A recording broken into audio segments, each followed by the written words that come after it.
speaker has just been recognized by the American Society for Quality as a certified manager of quality and organizational excellence.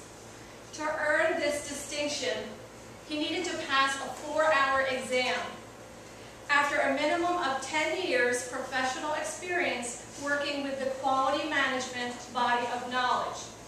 To tell us a little about quality and how it relates to us in this club with his speech titled, Good Enough, please welcome distinguished Toastmaster, John Schneyer.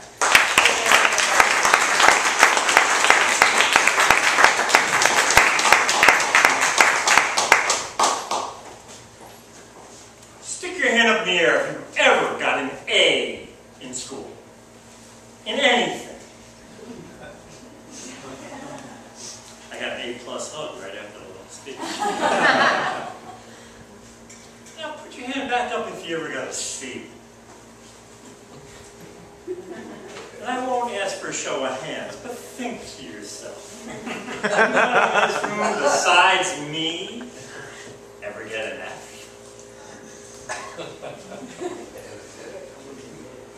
Toastmaster Hart, I've gotten F's. Fellow Toastmasters, those of you who did, you probably know it doesn't feel real good to get an F.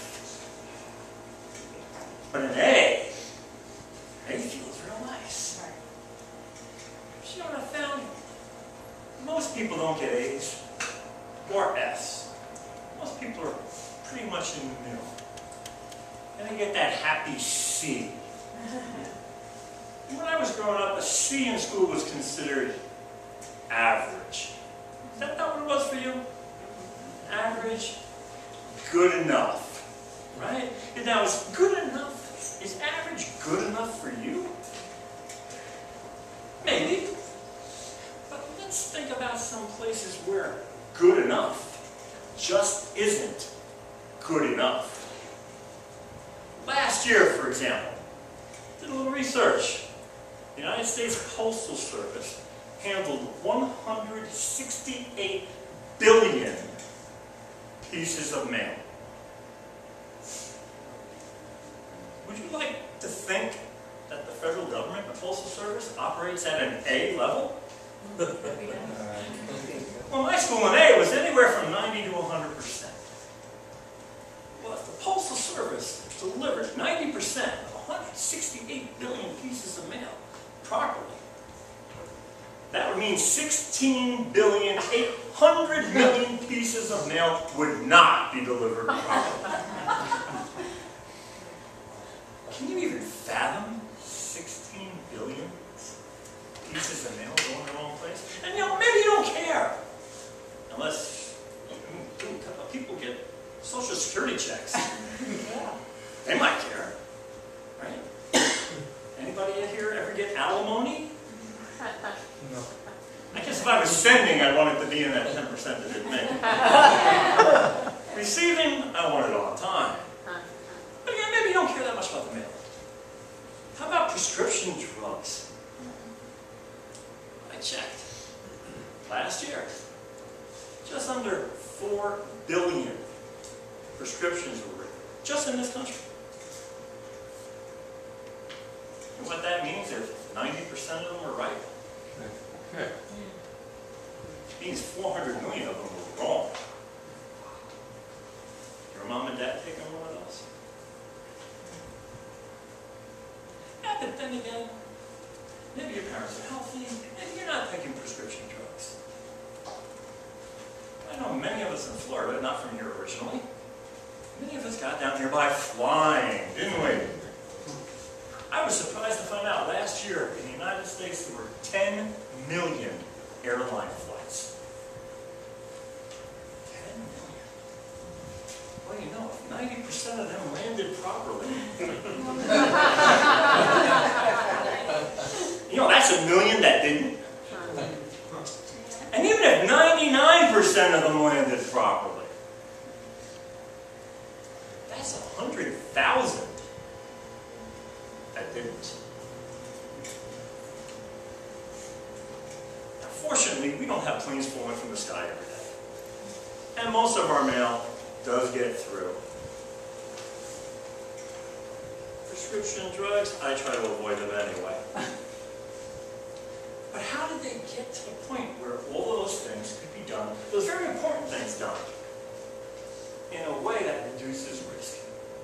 Well, in quality circles, we have a process-focused approach. It's called plan, do, check, and act. PDCA. And it's a circle that never ends. You plan what you're going to do. You do it, you check it, and then you act on the results. Each time improving it. I can assure you, when the Wright brothers first flew, 99.9% of their flights did not land safely. But now, more than that.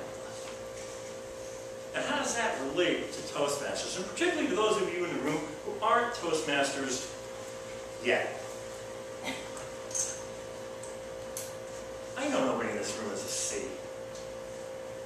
You came here because you're A's and you're looking to get to the A pluses. A double pluses. A triple pluses.